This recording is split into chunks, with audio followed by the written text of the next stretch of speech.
हमारे channel Netflix में आपका स्वागत है। Ad extra.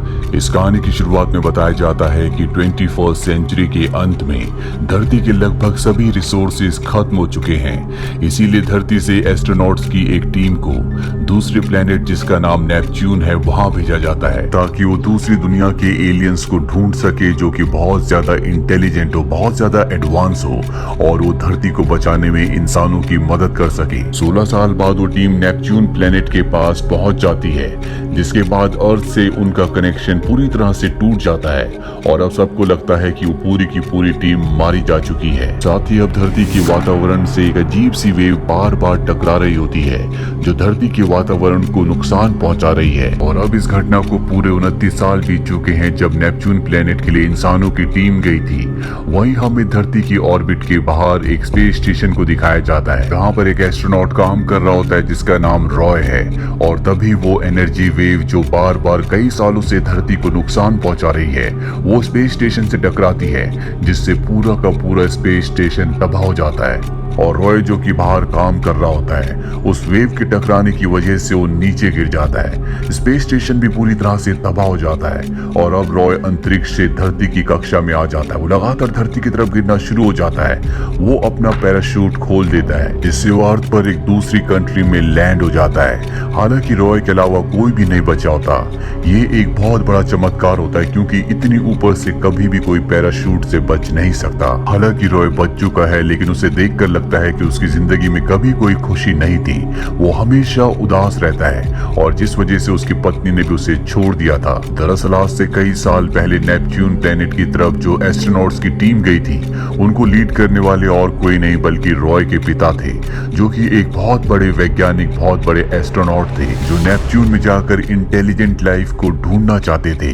इसीलिए वो उस प्रोजेक्ट में जिसका नाम लीमा था, उस प्रोजेक्ट में कई एस्ट्रोनॉट्स के साथ वहां गए। लेकिन ये एक ऐसा प्रोजेक्ट था जो वन वे था, यानी कि उस प्लेनेट पर जाए तो जा सकता था लेकिन वहां से आने का उनके पास कोई भी रास्ता नहीं था। जिस वक्त उसके पिता गए थे रॉय बहुत छोटा था।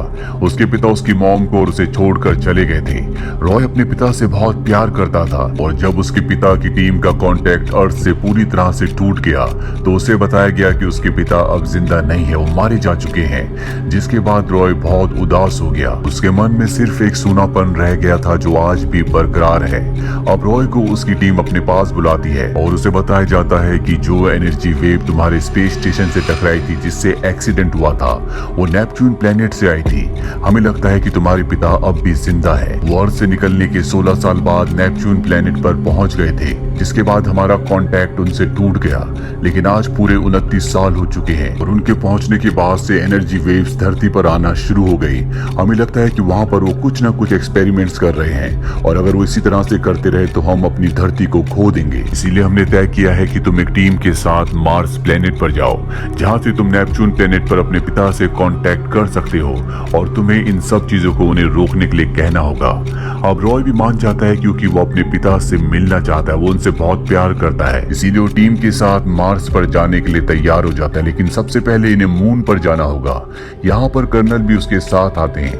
दरअसल वो उसके पिता के पुराने दोस्त हैं और अभी सब के सब मून पर पहुंच जाते हैं जहां पर इनका एक मिलिट्री बेस होता है। पर तभी कुछ लोग इनके ऊपर हमला कर देते हैं और यहाँ पर हमें पता चलता है कि मून पर भी अब जमीन का डिस्प्यूट चल रहा है। यहाँ पर इंसान आराम से आ जा सकते हैं। अब इनके ऊपर जिन लोगों ने हमला किया होता है वो इनके सभी साथियों को मार देते हैं। लेकिन रॉय और कर्नल किसी तरह से बचकर बेस तक पहुंच जाते हैं। कर्नल की हालत बहुत ज्यादा खराब हो जाती है क्योंकि उन्हें हार्ट की प्रॉब्लम है और रॉय से कहते हैं कि मैं यहाँ से आगे नहीं आ सकता। और वो रॉय को एक सीक्रेट मैसेज देते हैं जिसके अकॉर्डिंग रॉय के पिता को, जो कि नेपच्यून में अपनी टीम के साथ गए थे, उन्हें स्पेस में ही खत्म करना होगा।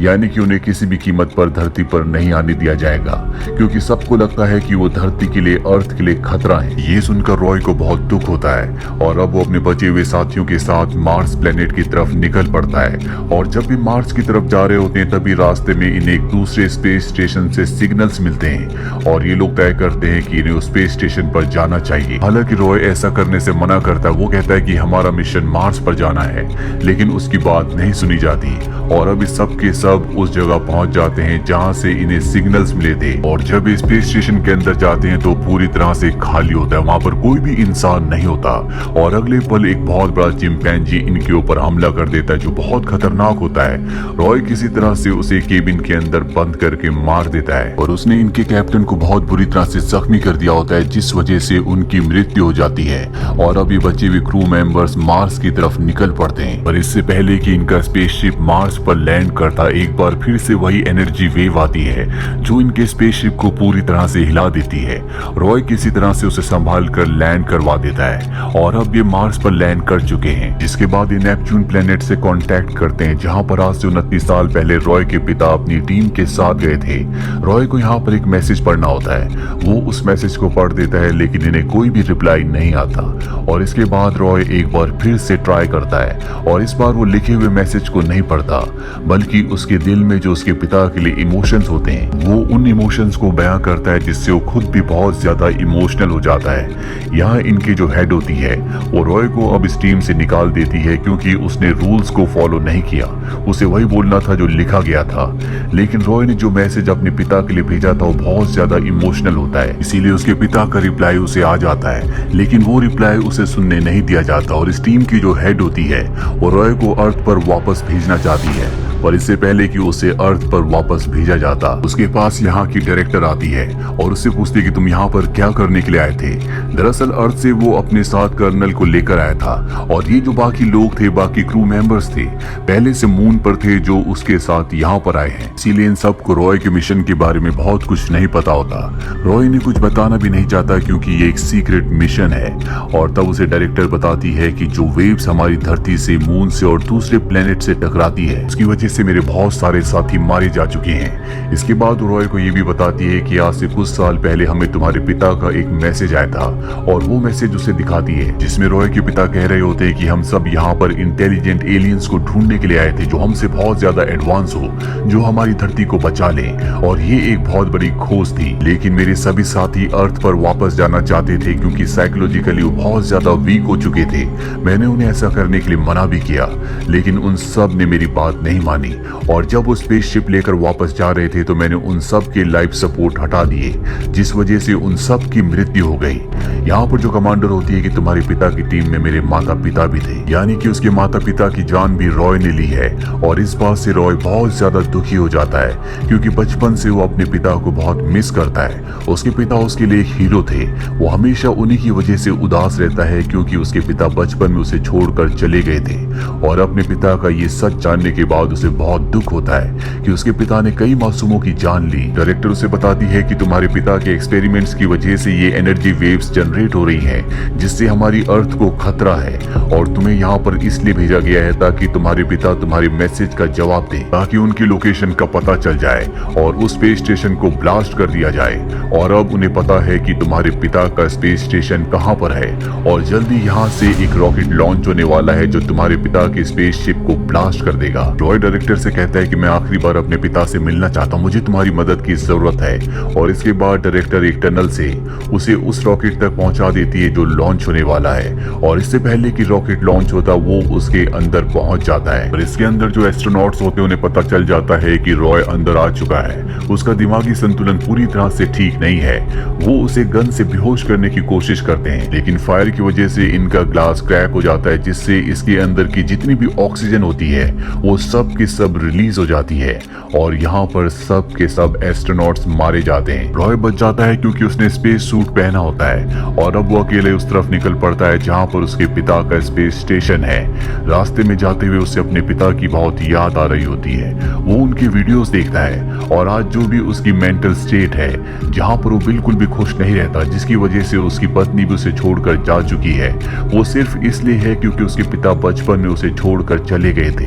वो अपने पिता से बहुत प्यार करता है और एक बार वो उनसे मिलना चाहता है ताकि उसके दिलो दिमाग में जो उदासी वो हमेशा के लिए खत्म हो जाए। और अब वो स्पेस स्टेशन तक पहुंच जाता है। जब वो उसके अंदर जाता है तो देखता है कि वहां पर बहुत सारे एस्ट्रोनॉट्स और वैज्ञानिक होते हैं जिनकी डेड बॉडीज होती है और सामने उसे एक बहुत बड़ा टैंक दिखता है जिसके अंदर एंटी मैटर है। वो समझ जाता है कि इसी की वजह से वो एनर्जी वेव्स आ रही हैं। रॉय के पास जो न्यूक्लियर बॉम्ब होता है वो उसे वहां पर फिट कर रहा होता है तभी उसके पिता के ऊपर से आवाज आती है कि वहां पर कौन है। वो पहचान जाते हैं कि ये उनका बेटा रॉय है। वो कहते हैं कि हमें यहाँ पर कोई भी जीवन नहीं मिला, लेकिन मैं यहाँ पर जीवन ढूंढ कर रहूंगा क्योंकि मैं फेल नहीं होना चाहता, मैं हारना नहीं चाहता। रॉय को देखकर उन्हें बिल्कुल भी खुशी नहीं होती। हालांकि रॉय अपने पिता को इतने सालों के बाद देखकर पूरी तरह से हैरान होता है। बचपन से वो अपने पिता को मिस करता है। उसके जीवन में जो उदासी है, जो दुख है, वो उसके पिता की वजह से है क्योंकि उसके पिता उसे छोड़कर चले गए थे। लेकिन उसके पिता को देखकर लगता है कि वो रॉय से बिल्कुल प्यार नहीं करते और वो ये कहते भी हैं। वो कहते कि मुझे तुमसे कोई लगाव नहीं था, बल्कि मैं तुमसे और तुम्हारी मॉम से नफरत करता था, इसीलिए मैं तुम सबको छोड़कर यहाँ पर आ गया क्योंकि मुझे अपने काम से प्यार था और अब यही मेरी दुनिया है। लेकिन रॉय कहता है कि मैं आपसे बहुत प्यार करता हूँ, मैं हमेशा आपका इंतजार करता रहा और आप कभी फेल नहीं हुए क्योंकि आपको पता चल चुका है कि यहाँ इस प्लेनेट की जिसकी तलाश करने के लिए तुम आए थे वहां पर कोई भी लाइफ नहीं है और अब आपको और मुझे घर वापस जाना होगा। लेकिन उसके पिता साफ साफ मना कर देते हैं। वो कहते हैं कि मैं यहाँ से कहीं नहीं जाऊंगा और रॉय अपने पिता को मना लेता है। इसके बाद वो न्यूक्लियर वेपन को ऑन करके अपने पिता के साथ स्टेशन से बाहर आ जाता है। लेकिन उसके पिता के सूट में जो थ्रस्टर होता है जिससे स्पेस में मूव किया जा सकता है, वो उसे ऑन करके उससे दूर जाने लगते हैं। लेकिन ये दोनों के दोनों एक रस्से से बंधे होते हैं, इसीलिए रॉय अपने पिता को वापस खींच लेता है। रॉय के पिता रॉय से कहते हैं कि मुझे छोड़ दो, मुझे जाने दो, जहाँ तुम मुझे वापस ले जाना चाहते हो वो मेरा घर नहीं है, यही मेरा घर है। हालांकि मैंने तुम्हारे साथ कभी भी अच्छा नहीं किया, तुम्हें बचपन में छोड़कर चला गया, उसके लिए मैं तुमसे माफी मांगता हूँ, लेकिन अब तुम्हें मुझे जाने देना होगा। इन दोनों की आंखों में आंसू होते हैं। रॉय समझ जाता है कि उसके पिता अर्थ पर कभी वापस नहीं आना चाहते, इसीलिए वो रस्सी को आजाद कर देता है जिससे उसके पिता डीप स्पेस में चले जाते हैं और रॉय अपने सूट के थ्रस्टर की मदद से वापस अपने स्पेसशिप तक यानी कि रॉकेट तक आ जाता है, जहां से वो अपने पिता को आखिरी बार नेपच्यून प्लेनेट की ऑर्बिट की तरफ जाते हुए देखता है, यानी कि अब उसके पिता जिंदा नहीं बच सकते। और इसके बाद वो अपने स्पेसशिप को लेकर यहाँ से निकलने से पहले अपने पिता के स्पेस स्टेशन को ब्लास्ट कर देता है, जिससे उसके स्पेसशिप को एक पुश मिलता है और उसका स्पेसशिप बड़ी तेजी से अर्थ की तरफ बढ़ना शुरू हो जाता है। हालांकि उसके स्पेसशिप में फ्यूल भी कम होता है, लेकिन पुश की वजह से वो अर्थ की तरफ बहुत तेजी से बढ़ रहा होता है। रॉय के पास अपने पिता की अब पूरी की पूरी रिसर्च भी है, जिसमें वो पढ़ता है कि इस पूरे ब्रह्मांड में इंसान ही सबसे ज्यादा बुद्धिमान है और धरती के जो रिसोर्सेज खत्म हो रहे हैं, धरती जो खत्म होने की कगार पर है, वो इंसानों की वजह से हो रही है और इंसानों को ही उसे बचाना होगा।